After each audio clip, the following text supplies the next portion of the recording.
First, I welcome you to the hot and up-to-date news program covering the latest news both domestically and globally on 24 Hours channel. Today's news will feature the following noteworthy contents. Let's dive into the right away. Dear respected audience, this morning, 4 villages in Thiente province, northwest China, were buried under a landslide, resulting in approximately 5,000 residents losing their homes in just a few minutes. Additionally, heavy rain occurred in other areas, causing river overflow and widespread flooding. Landslides have also occurred in other regions of Guizhou and Hubei provinces, but there is no clear information about human casualties yet. Continuous heavy rain has caused flooding in the provinces of Hubei, Guizhou, Hubei, Anhui, Fujian, Jiangxi, Sichuan, Zhejiang, Guangxi, and Thiente. These provinces account for one-third of China's population, but officials state that only around 2 million people have been affected by the floods. Furthermore, residents near the landslide area in Guizhou reported that the local authorities prevented them from approaching the disaster site and refused to provide information about the situation there. After 4 a.m. yesterday, heavy rain triggered landslides and swept away many houses in Kennong Town, Qinan City, Thiente Province in northwest China. Local authorities reported that 133 houses were destroyed, and 507 residents lost their homes. However, residents in the area state that the actual extent of the damage is much greater. In an interview yesterday, Lai Sun, a resident of Sibian village in Ganlong, said that many houses in the village were damaged. Almost the entire village was buried, with only 3 or 4 houses remaining. Rescue teams found many people buried in the mud, but unfortunately, they were already deceased. Canlong, a town farthest from the city center of Dongban, received rescue teams after 10 a.m. yesterday, more than 5 hours after the landslide occurred. Lai expressed, "It's really sad. Many villagers were swept away by the flood. Thousands of hectares of land were flooded, and the main road connecting the town to the city has been damaged." Landslides also occurred in 2 other villages, Canlong Saniji and Canlong Shizi, near Shimpan village. A shop owner in Canlong Shizi named Shin Shu revealed that over 1,000 rescue personnel had arrived in these 2 villages but did not disclose any information about the aftermath of the natural disaster. The shop owner also mentioned that cracks have appeared on the nearby Fanan mountain. Some villagers have evacuated and moved to live with relatives far away from the mountain. Another shop owner in Mosu village, more than 3 kilometers away from Shimpan village, stated that Shimpan village is currently under lockdown, and authorities do not allow anyone to enter the village. They are not even allowed to use their phones from a distance.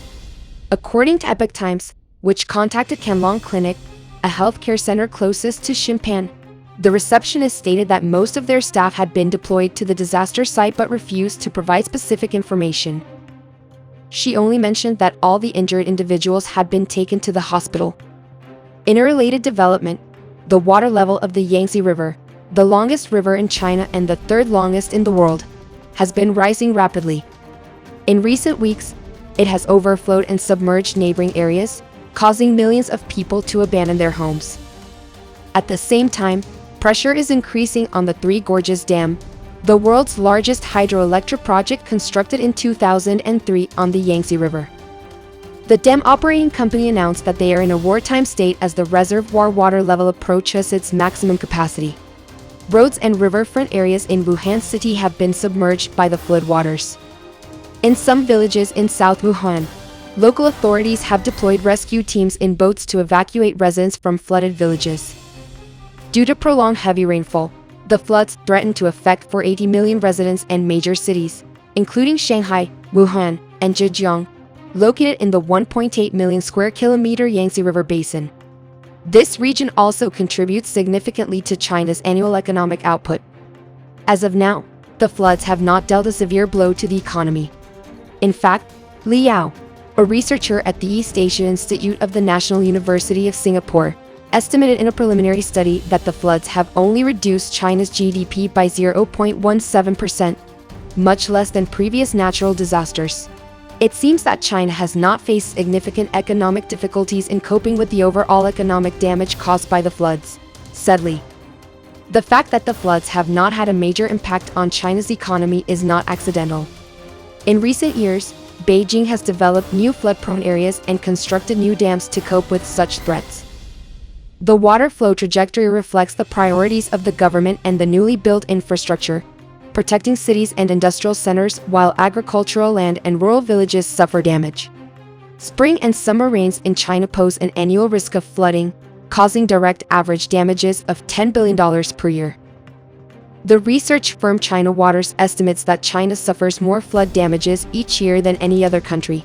Jennifer Turner, director of the China Environment Forum at the Wilson Center, stated that climate change has increased the flood risk in China in recent years.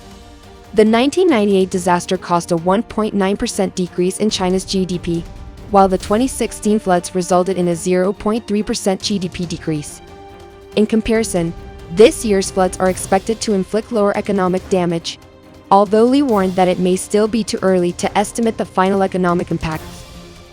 One thing is certain, this year's floods have disrupted the global supply chain to some extent, causing production lines to halt and delays in various industries. The Yangtze River Basin is an important construction and agricultural center in China and is home to factories producing automobiles, medical equipment, and steel. Lee mentioned that the supply chain of goods such as laundry detergent, shampoo, and medical masks has been delayed. The factories along the Yangtze River produce such products, but any disruptions they face could be caused by factories in other areas, she said. Renaud Angerin, a supply chain expert at China Manufacturing Consultants in Shenzhen, works with foreign companies that have factories along the Yangtze River. He stated that automotive parts manufacturers would be susceptible to severe flooding, but so far he hasn't heard of any major disruptions. Either the manufacturers have been fortunate, Angerin told Fortune, or the floods have been directed towards non-industrial areas. Luck does not play a role in this matter. China's flood control strategy involves diverting floods to agricultural land as a measure to ensure the safety of cities and industries. China has over 98,000 dams in total, more than any other country in the world. To cope with floods, in 1998, the central government established 7 river basin commissions to provide funding for infrastructure projects and plan the implementation of flood control measures along major routes. This initiative reinforces China's reliance on its extensive network of dams along the Yangtze River and its tributaries, the most direct method Beijing uses to control floods and isolate cities. This strategy was evident yesterday when authorities in Nanwei province in eastern China opened the gates of the Wangjiaba Dam to protect downstream cities and rural areas at the expense of flooding more agricultural land and forcing thousands of rural residents to evacuate immediately. According to Sixth Tone, in the town of Yudanji, located on a small river south of the Yangtze River in Jiangxi province, the floodwaters reached the second floor of houses after the neighboring province discharged water. Yudanji residents had little defense against the fierce floodwaters, as the local government lacked the infrastructure or resources to divert them away from the village. Today, Reuters reported that a 55-year-old dam collapsed in Guangxi province, posing a risk of flooding for communities downstream. Lee estimated that the 2023 floods have inundated over 51,900 square kilometers of agricultural land in China. The 2016 floods covered nearly the same area of agricultural land, while the 1998 floods submerged over 207,000 square kilometers of agricultural land. Darren Friedrichs, a commodity analyst at StoneX Group in Shanghai, stated that vegetable and pork prices in China have risen due to the aftermath of the floods. Seafood may be the most heavily affected, along with rice, the most common crop in the region. Some crops, such as rapeseed and wheat, were harvested before the floods worsened, Friedrich said. Overall, the market doesn't seem overly concerned about the supply shortages caused by the floods. However, farmers who tend to grow these types of crops are worried. Turner mentioned that hundreds of thousands of people among them have been displaced by the floods and face significant obstacles in recovery. There is no unified standard for flood damage reduction or nature-based solutions in China's rural areas, Turner said. Thank you all for your attention and viewership. Please leave your feedback in the comment section of this video so that we can timeline respond and address any question you may have. If you find it interesting, please like and click the bell icon below to not miss the latest video from our editorial team. Goodbye and see you again in the next new update from 24 Hours channel.